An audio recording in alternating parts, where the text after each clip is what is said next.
Hi everyone, welcome to R K study. आज की इस वीडियो में IWT का लेक्चर नंबर 16 लेने वाले हैं और आज की क्लास में हम लोग डिस्कस करेंगे एक्सटर्नल CSS के बारे में। पिछले क्लास में हमने डिस्कस किया था सिलेक्टर के बारे में, सिलेक्टर क्या होते हैं CSS के अंदर। ये हमारा आज का लास्ट टॉपिक है CSS का कि एक्सटर्नल CSS क्या होता है। इसके बाद हमारा CSS के जितने भी टॉपिक थे, जितने भी बेसिक कंसेप्ट थे, सारे के सारे हम लोग ने क्लियर कर लिए होंगे। फिर हम लोग स्टार्ट कर सकते हैं जावा स्क्रिप्ट। ठीक है, तो नेक्स्ट हम लोग चैप्टर बोल सकते हैं। नेक्स्ट हमारा जो लैंग्वेज है स्क्रिप्टिंग लैंग्वेज, उसको हम लोग स्टार्ट कर सकते हैं। तो एक्सटर्नल CSS आज की इस वीडियो में हम लोग डिस्कस करेंगे। ये हमारा लास्ट क्लास होगा CSS का।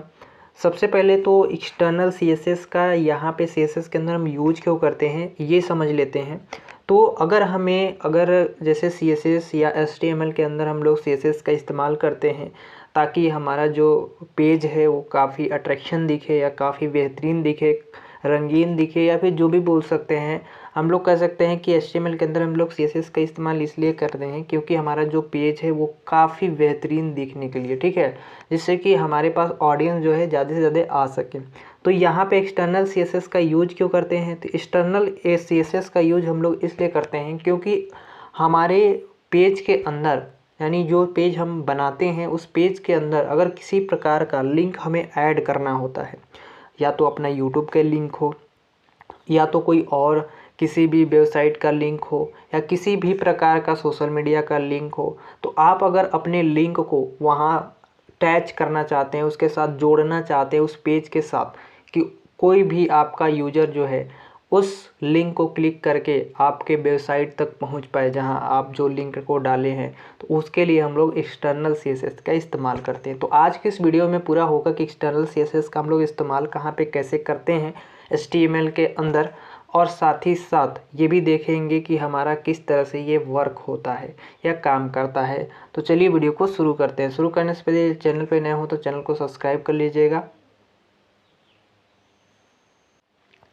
तो गाइस सबसे पहले यहाँ पे ध्यान में रखेंगे कि अगर हम लोग को एक्सटर्नल CSS का इस्तेमाल करना है तो उसके लिए हम लोग टैग का यूज करते हैं, लिंक टैग का। ठीक है, यहाँ पे LINK आपका टैग दिख रहा होगा। लिंक टैग का उपयोग करके हम लोग एक्सटर्नल CSS को ऐड करते हैं। तो सबसे पहले हमारा एक फाइल बनता है।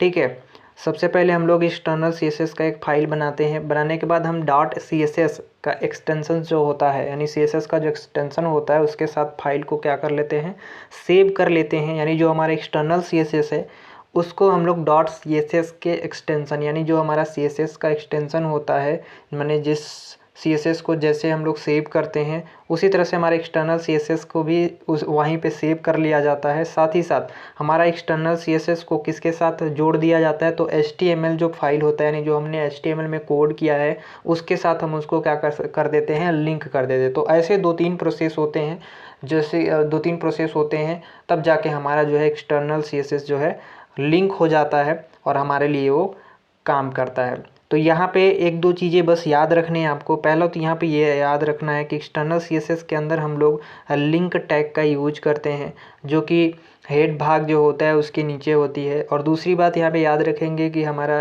एक्सटर्नल CSS जो होता है उसमें एक फ़ाइल बनाई जाती है जो हमारा .css के साथ हम लोग उसको सेव कर लेते हैं, जो कि CSS का एक्सटेंशन होता है।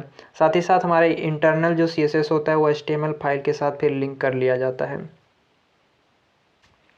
एक बात यहाँ पे और ध्यान में रखने वाली बात है कि हमारा जो CSS होता है उसको हम लोग को क्या करना होता है, केवल ऐड ही नहीं करना होता है। कहने का मतलब है कि जो हमारा HTML फाइल्स जो हमने बनाए हैं, तो इसका उपयोग करने से HTML फाइल में CSS का जो कोड होता है, ठीक है, उसको ऐड करना नहीं होता है। हमें केवल CSS फाइल को क्या करना होता है, बस लिंक करना होता है। ठीक है, तो यहाँ पे ध्यान में रखिएगा कि CSS फाइल को हमको केवल क्या करना पड़ता है, लिंक टैग का उपयोग करके उसे लिंक करना होता है। तो यहाँ पे थोड़ी बहुत आपको समझ में आ रही होगी कि हमें अगर जैसे कि एक्सटर्नल CSS का यूज करना है तो उसके लिए हमें दो फाइलों की बनाने की ज़रूरत पड़ेगी। एक तो हमारा HTML फाइल होगा जिसको हम लोग .html से सेव करेंगे। दूसरा हमारा CSS का एक फ़ाइल बनेगी जहाँ हम लोग .css का जो है फ़ाइल क्रिएट करेंगे CSS का इस्तेमाल करके, और दोनों फाइलों को एक साथ लिंक कर देंगे। अब हम लोग समझते हैं यहाँ पे कि how to link external CSS HTML file. ठीक है, यानी हम लोग किस तरह से जो एक्सटर्नल CSS है उसको HTML के साथ किस तरह से जोड़ सकते हैं। तो सबसे पहले ध्यान में रखने वाली बात है कि यहाँ पे हमको एक HTML फाइल क्रिएट करने हैं जिसके अंदर हेड टैग के अंदर हमको लिंक टैग के साथ एक जो हमारा एक्सटर्नल स्टाइल शीट होता है उसको लिंक करना होता है। तो सबसे पहले हम लिंक टैग का यहाँ पे नाम लेंगे, लिंक टैग को लिखेंगे और लिखने के बाद यहाँ पे हमारा जो है जो भी हमारा स्टाइल शीट होगा वो देंगे, फिर हमारा टाइप जो होगा वो देंगे। इसके बाद फिर इस तरह से हमारा स्टाइल शीट URL यहाँ पे पुट कर देंगे। किसी भी टाइप का लिंक हमको जो जैसा लिंक हमको यहाँ पे ऐड करने हैं वो लिंक हम यहाँ पे ऐड कर सकते हैं। ठीक है, यहाँ पे लिखा गया है स्टाइल शीट URL जो आपका लिंक है, किसी भी चीज़ का लिंक हो सकता है। आप यदि अपने सोशल मीडिया का लिंक देना चाहते हैं तो दे सकते हैं। आप यदि यूट्यूब का देना चाहते हैं, आपकी यूट्यूब बनाए हैं नया, तो उसका लिंक दे सकते हैं। और कोई वेबसाइट का अगर लिंक देना चाहते हैं जहाँ पे और अच्छे से डिटेल आपने चीज़ों के बारे में बताया है तो वो चीज़ें यहाँ पे लिंक डाल सकते हैं। ठीक है, तो कुछ इस तरह से हम लोग यहाँ पे लिंक को ऐड करते हैं CSS एक्सटर्नल CSS के अंदर। ठीक है, तो यहाँ पे हमारे एक्सटर्नल CSS लिखने का कई तरीके से हैं। अगर वहाँ पे आपको समझ में नहीं आ रहा होगा तो यहाँ पे आपको आराम से देख लीजिए, यहाँ पे आप सभी लोग को अच्छे से समझ में आ जाएगा। यहाँ पे हमारा एक लिंक जो है ऐड किया गया है, लिंक टैग का यूज किया गया है जिसके अंदर हम यहाँ पे अपना फाइल नेम दे सकते हैं। ठीक है, और यहाँ पे हमारा स्टाइल शीट होगा। तो इस तरह से हमारा HTML जो कोड होता है हेड टैग के अंदर लिखी जाती है और हमारा जो एक्सटर्नल CSS होता है, यानी कह सकते हैं कि हमारा HTML के साथ अगर CSS को हमको लिंक करने हैं तो इस तरह से हम लोग लिंक करते हैं। तो कुछ उस तरह से हम लोग जो है वहाँ पे ऐड करते हैं लिंक अपना जो है लिंक टैग का इस्तेमाल करके। यहाँ पे क्वेश्चन ये आता है कि how to create external style sheet, यानी जो हमारा एक्सटर्नल स्टाइल शीट है उसको किस तरह से हम लोग क्रिएट कर सकते हैं, अपने CSS फाइल को कैसे बना सकते हैं, ये सबसे ज़्यादा क्वेश्चन आता है। तो यहाँ पे हम एक्सटर्नल CSS का उपयोग करने के लिए एक हमारा सिंपल जो HTML पेज होता है या फाइल्स होता है उसको बनाना होता है, जैसे कि कोई भी स्टूडेंट बना सकता है क्योंकि हमने HTML पढ़ाए हैं। तो उसमें बहुत अच्छे से बताए हैं कि आपको सिंपल पेज कैसे बनाने हैं, कैसे डिज़ाइन करने हैं, तो आप आसानी से कर सकते हो। साथ ही साथ एक हमें यहाँ पे फाइल बनाने के साथ एक HTML का डिज़ाइन करने के लिए एक बाहरी जो हमारा CSS होता है जिसको एक्सटर्नल स्टाइल शीट जो फाइल्स होते हैं उसको बनाने होते हैं। मैंने CSS का एक फाइल्स बनाने होते हैं जो स्टाइल के अंदर लिखे गए होते हैं, और ये HTML फाइल के साथ क्या कर देने होते हैं, लिंक कर देने होते हैं। माने कि यहाँ पे दो चीज़ों का इस्तेमाल होता है, एक तो हमारा HTML का सिंपल जो फाइल्स बनती है उसको बनाने होंगे, साथ ही साथ हमारा जो CSS होता है उसकी एक फ़ाइल बनानी होती है और दो फाइलों बनाकर हमारा HTML फाइल के साथ लिंक कर दिया जाता है।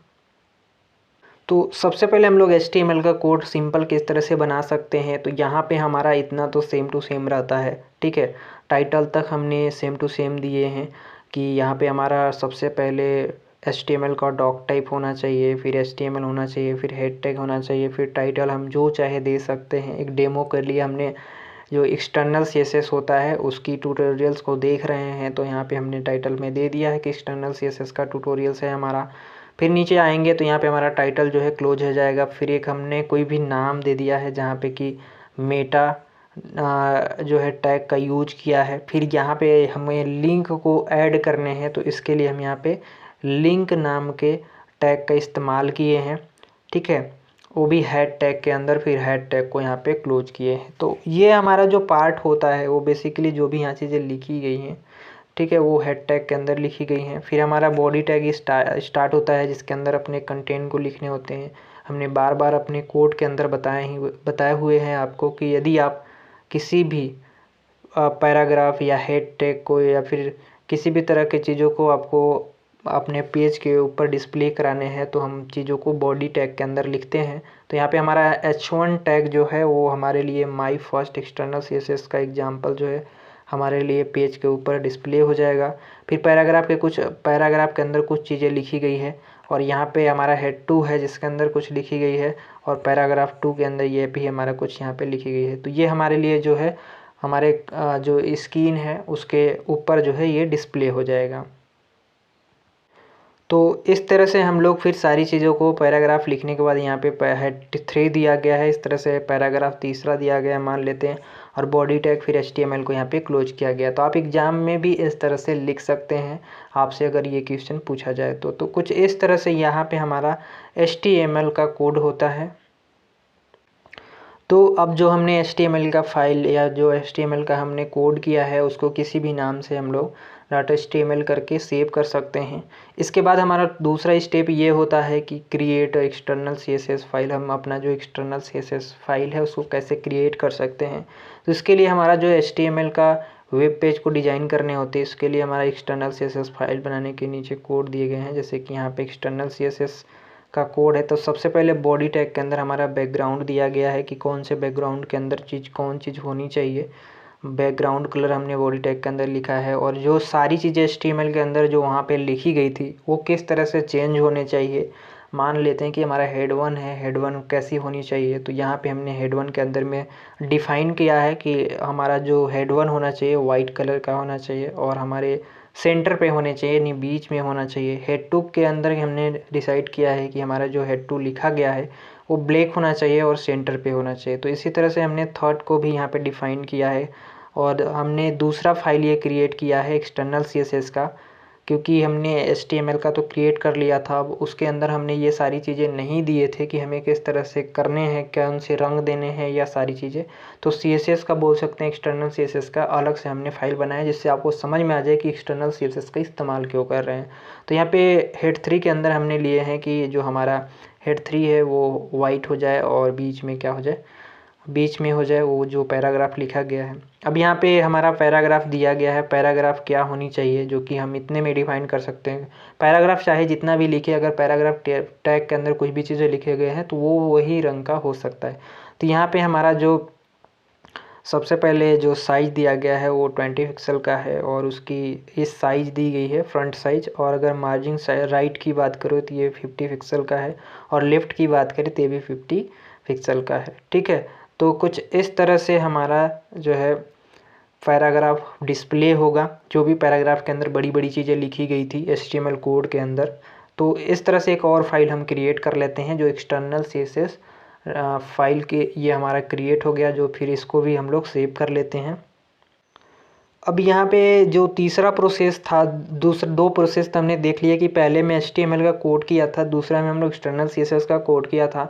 तो यहाँ पे तीसरा स्टेप हमने इसलिए नहीं दिखाया क्योंकि तीसरा स्टेप के अंदर हमने एक चीज़ आपको, वहाँ पे जो फर्स्ट स्टेप था उसी के अंदर हमने लिंक को ऐड कर लिया था। ठीक है, तो तीसरा जो स्टेप होता है उसके अंदर यही होता है कि हमको लिंक किस तरह से ऐड करने हैं। तो वो तो हमने सबसे पहले आपको बता दिए हैं कि एक्सटर्नल CSS के अंदर किस तरह से लिंक ऐड करते हैं। अब यहाँ पे हमारा स्टेप नंबर 4 है, उसके अंदर क्या होगा कि open HTML file in browser. अब जो हमने दो चीज़ों को लिखा है, एक तो हमारा HTML का कोड हो गया जो सिंपल फाइल हमने बनाई थी जिसके अंदर URL दिया था। अब दूसरा हमारा जो है कोड हो गया जो एक्सटर्नल CSS का कोड हो गया। तो वो दोनों चीज़ों को हमने ऐड कर दिया। अब हमारा डिस्प्ले होगा तो किस तरह से आएगा, वो यहाँ पे जो है हमारे लिए डिस्प्ले होकर आने वाला है। तो हमने जैसे ही HTML जो हमने फाइल बनाए थे सिंपल, और जो CSS का एक्सटर्नल CSS फाइल्स बनाए थे, उन दोनों फाइल को जब हमने ऐड किया तो ऐड करने के बाद जैसे जैसे हमने हेड 1 या फिर पैराग्राफ के अंदर जो चीज़ें लिखी गई थी हमारे लिए इस तरह से डिस्प्ले हो गया। जहाँ पे हमने बताया था कि सबसे पहले हमारा जो ऊपर का होना चाहिए वो रेड कलर का होना चाहिए, सॉरी वाइट कलर का होना चाहिए। तो हमारे लिए यहाँ पे वाइट कलर का दे दिया है। फिर हमने बताया था कि हमारा ये जो अंदर का चीज़ होनी चाहिए वो इस तरह से होना चाहिए, लिखा होना चाहिए, तो हमारे लिए हो गया। फिर एक्सटर्नल CSS का एग्जांपल ये ब्लैक होना चाहिए तो हमारे लिए ब्लैक हो गया। बाकी बात ये जो चीज़ें लिखी गई है पैराग्राफ वो अपने रंग का है क्योंकि हमने कोई इसमें दिया नहीं था, पैराग्राफ के अंदर कोई कलर नहीं दिया थे, तो अपने ब्लैक आ जाता है। फिर यहाँ पे हमारा ट्यूटोरियल इन हिंदी जो लिखा गया है ये भी हमारा क्या था, वाइट था। तो इसलिए हमारा इस तरह का जो है पेज एक क्लियर हो गया जो हमारे वेब ब्राउज़र के अंदर इस तरह से डिस्प्ले हो जाएगा। तो ऐसे हम लोग एक्सटर्नल CSS का जो है क्रिएट करते हैं और बनाते हैं। तो आई होप कि आप सभी लोग को समझ में आई होगी एक्सटर्नल CSS क्या होता है। आई होप कि आप सभी लोग को समझ में आई होगी। आज के लिए बस इतना ही, मिलेंगे नेक्स्ट वीडियो में, तब तक के लिए जय हिंद।